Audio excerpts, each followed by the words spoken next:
hausnarketan, eta ikusi genuen, gaurko zaintza eredue agortuta dagoela, eta nolabait ere nahi genuen urdizin, pixka bat beste eragile batzukin zaintzaren gaia laindu, eta aurrera begira beste pauso batzuk eman. Beharrezko egiten zaigu zaintza eredu berri baten edan egitea. Ikuspegi komunitarioan oinarrituta. Hau da, pertsonak arazoak eta konponbideak identifikatzen inplikatu. Aldaketa garrantzitsua da hainbat mailatan gaur egun ezagita dagoen ereduarekin. Alderatuta. Garrantzitsuena da protagonismoa ematea pertsonei, komunitatei sortu behar dira proposamenak. Ondoren, erakundei eta administrazioei dagokie proposamen horiei sendotasuna ematea. Eredu horren ezaugarri nagusiak hauek dira. Lau identifikatu dugu, seguro gehiago garela, baina importantenak hauek dira zaizkigu. Bada, zaintzak konpromiso kolektiboa dira. Gizartearen parte hartze aktiboan oinarritutako eredua. Arazoak identifikatzeko eta irtenbidea proposatzeko. Pertsonen eta komunitateen autonomia lortzeko helburuarekin. Bere bizi proiektua modu duinean garatu ahal izan dezaten, bere ohiko ingurunean.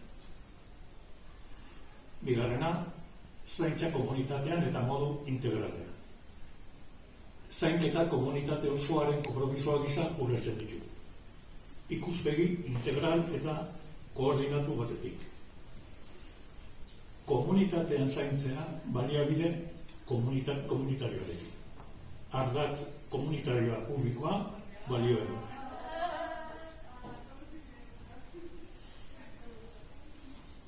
Pertsonen ongizaten eraginen duten aldai guztiak kontuan hartuta. Horretarako zaintza komunitarioen kultura bultzatu behar da. Elkartasun sare komunitarioak indartuz. Hirugarrenan, oso importante ikusten zaigula, zaintza lanen dointasuna eta aitortza. Zainketa lanak normalean emakumeen ardurapean egoten dira. Bai etxeetan, bai erakundean. Ezaugarri hauek. Karga fisika eta emozional handikin, bizi proiektua bertan bera utzita, aitorpen pertsonal eta sozial eskasa. Alde ikusita, ezinbestekoa iruditzen zaigu, emakume zaintzaien eskubideak bermatzea, zaintza lanak duintzea, eta errekonozimendu soziala ekonomikoa sustatzea. Eta laugarrena, zainketan fokoa nun jarri. Proposatzen dugu modelo eredu preventibo bat, izaera preventiba eta proaktiboarekin, pertsonen beharrak eta arazoak garaiz detektatzeko, eta pertsonen eta komunitateen gainberari aurre hartzeko. Horretarako, ezinbestekoa egiten zaigu, komunitatearen implikazioan, herrian dauden baliabide guztiak koordinatzea, eredu integratua eta pertsonizatua lortzea, eta pertsonen duintasuna eta desioak arretaren fokoan jartzea. Nahi dugu zaintza maila hau herritaratu eta pixka bat herritarrekin parte hartzea, bultzatu. Orduan, hori martxan jartzeko 3 ekintza nagusi burutuko ditugu, hemendik eta abendura bitarte, eta gero ondoren jarraituko zaintza mailak. Baina, guretzako garrantzitsuna da zaintza maila horra jundezan, eta benetan zaintzak erdigunean kokatzeko jenden eta herritarren implikazioa. Gu erabat irikita gaude, eta lehenik eta behin ingo duguna da zaintzaren herriko diagnostiko bat, ikustea pixka bat, zaintzaren egoera nola da, eta diagnostiko hori guretzako oso garrantzitsu da.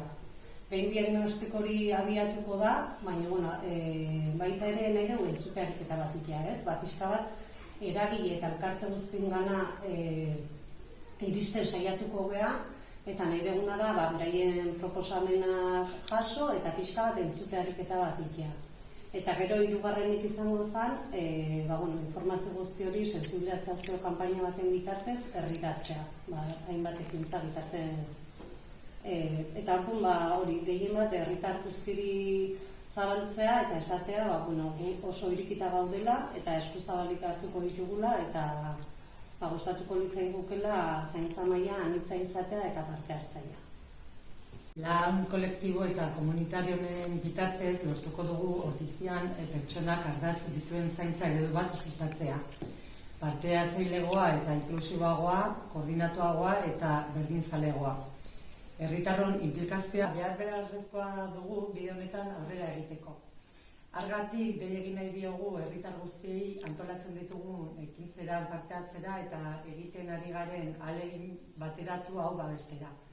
Jarraian, hitza emango diet herriko zaintza diagnostikoa egingo duten Murgibeko kideei.